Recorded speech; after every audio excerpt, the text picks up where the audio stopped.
tuned. Let's hope that there's some positive news coming. But this all goes back to relationships, and I've always believed in that. And in business and in government, you have to build the relationship. I believe we have built it. We've communicated to the administration, and we'll find out as this goes on.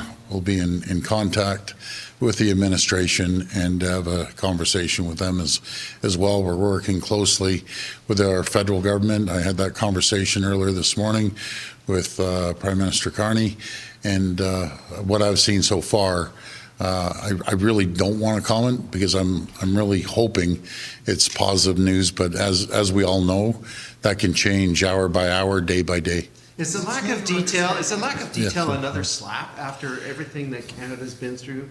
You have been through trying to negotiate this and get clarity that you mentioned so many other countries like Cambodia and whatnot, but they don't mention Canada or Mexico for that matter.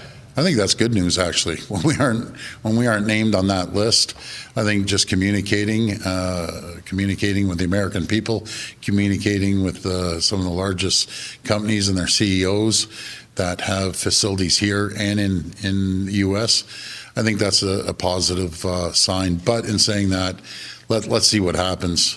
This can change again, hour by hour, day by day. But Premier, 10%, if that's what it is, if we take the president, and 25% or whatever the carve out is for autos, 25% on parts or the whole thing, that's still absolutely devastating for this province's economy, isn't it? If it was 25% and 10% on top of that, yes.